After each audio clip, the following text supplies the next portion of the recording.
نحمده ونصلي على رسوله الكريم اما بعد بسم اللہ الرحمن الرحیم السلام علیکم ورحمۃ اللہ وبرکاتہ۔ انسان پر بیماریاں، پریشانیاں اور مصیبتیں کیوں آتی ہیں؟ ہم انسانوں پر مصیبتیں کب اور کیوں آتی ہیں؟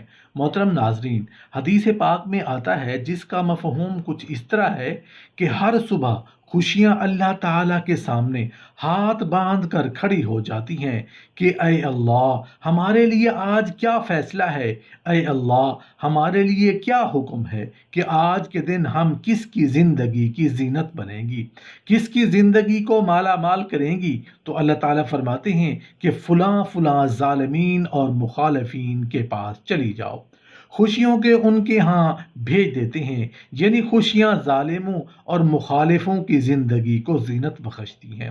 اس کے بعد فاقے، مصیبتیں، پریشانیاں اور غم وغیرہ باقی رہ جاتے ہیں۔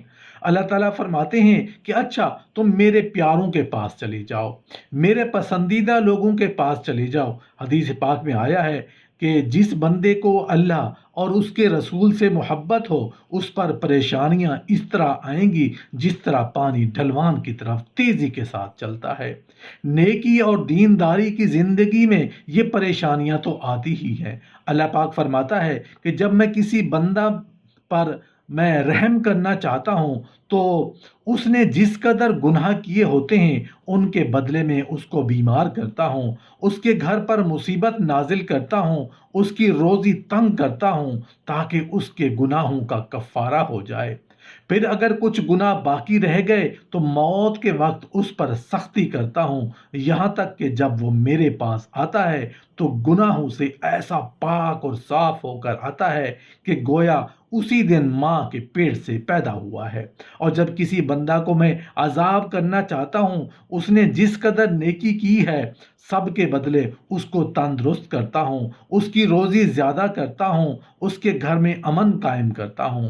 پھر اگر کچھ نیکی باقی رہ گئی ہے تو موت کو اس پر آسان کرتا ہوں، یہاں تک کہ جب وہ میرے پاس آتا ہے تو اس کے پاس کوئی نیکی نہیں رہتی جس سے وہ دوزخ سے اپنے آپ کو بچا سکے۔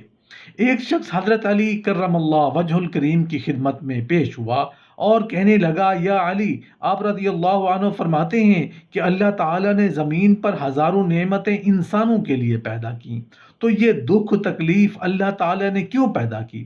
تو حضرت علی کرم اللہ وجہ الکریم نے فرمایا، اے اللہ کے بندے، شکر کرو کہ اللہ تعالیٰ نے دکھ کو پیدا کیا۔ اللہ تعالیٰ کی عظیم نعمتوں میں سے ایک نعمت دکھ ہے۔ تو وہ شخص کہنے لگا، یا علی، دکھ بھی کوئی نعمت ہے؟ تو حضرت علی کرم اللہ وجہ الکریم فرمانے لگے، اے شخص، دکھ انسان کو مضبوط بناتا ہے اور خوشیاں انسان کو کمزور کرتی ہیں۔ اللہ تعالیٰ جس انسان کو نوازنا چاہتا ہے، عظیم مقام دینا چاہتا ہے تو اسے دکھ، تکلیف اور درد کی راہ بخشتا ہے تاکہ وہ مضبوط بن کر اتنا سیکھ لے کہ اپنی منزل تک جا پہنچے۔ یاد رکھنا، انسان کا دکھ انسان کو سکھانے کے لیے ملتا ہے، لیکن افسوس تو یہ ہے کہ انسان اس دکھ کی وجہ سے روتا رہتا ہے۔ انسان دکھ اور درد کی وجہ سے کتنا بھی روتا رہے لیکن ختم نہیں ہوگا، کیونکہ دکھ انسان کو رلانے کے لیے نہیں بلکہ انسان کو سکھانے کے لیے آیا ہے۔ جب تم اس دکھ سے سیکھ لو گے جو وہ تمہیں سکھانا چاہتا ہے تو تمہارا دکھ خود بخود ختم ہو جائے گا۔ حضرت سیدنا ابو سعید خدری رضی اللہ عنہ بیان کرتے ہیں کہ رسول اللہ صلی اللہ علیہ وآلہ وسلم نے ارشاد فرمایا، حضرت موسیٰ علیہ السلام نے کہا، اے میرے رب، تو اپنے مومن بندے کو دنیا میں غربت زدہ اور تنگ حال بنا دیتا ہے۔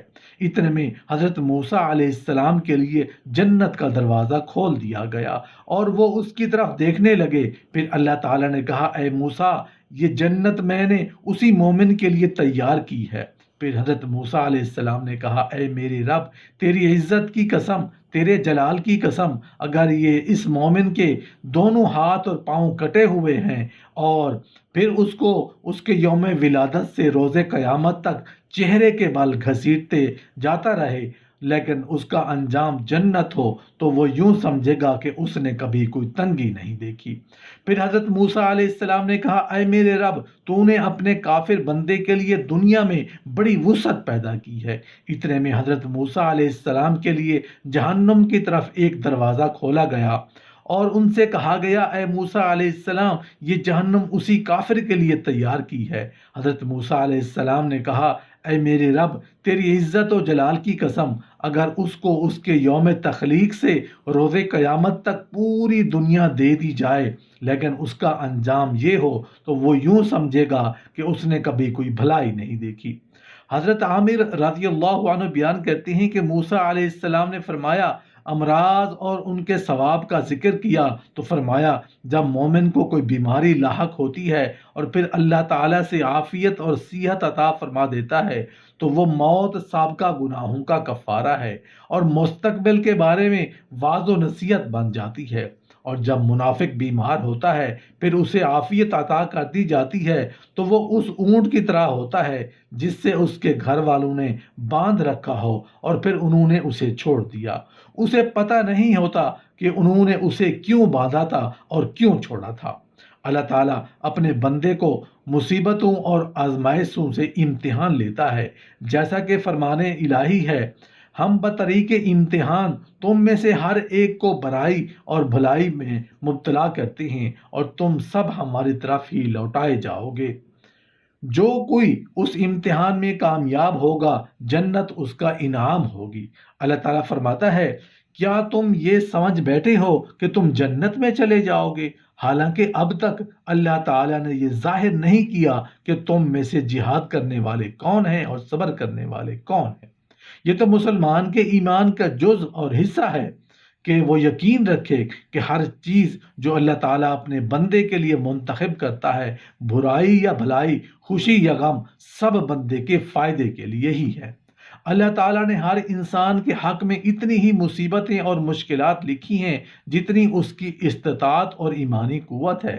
یہ ناانصافی ہوتی اگر ہر کسی کو ایک ہی جیسی مصیبت سے آزمایا جاتا اور ناکامیابی پر اسی طرح سزا دی جاتی، کیونکہ کچھ لوگ دوسروں کی نسبت زیادہ صبر کی استطاعت رکھتے ہیں۔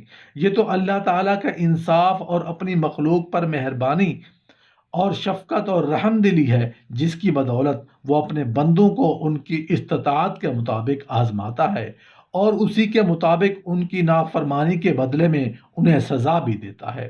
قرآن کریم میں بار بار اس بات کا تذکرہ کیا گیا ہے، چنانچہ ارشاد الہی ہے، اللہ تعالیٰ کسی جان کو اس کی طاقت سے زیادہ تکلیف نہیں دیتا، جو نیکی وہ کرے اور اس کے لیے، اور جو برائی وہ کرے اس کا وبال بھی اس پر ہے۔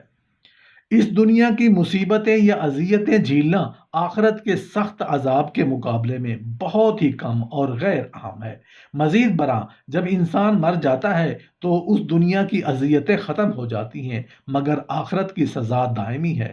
تاہم اللہ تعالیٰ جو انتہائی مہربان ہے، بہت سارے گناہ معاف کر دیتا ہے، اور وہ قرآن کریم میں فرماتا ہے، تمہیں جو کچھ مصیبتیں پہنچتی ہیں وہ تمہارے اپنے ہاتھوں کے کرتوت کا بدلہ ہے، اور وہ تو بہت سی باتوں سے درگزر فرما لیتا ہے۔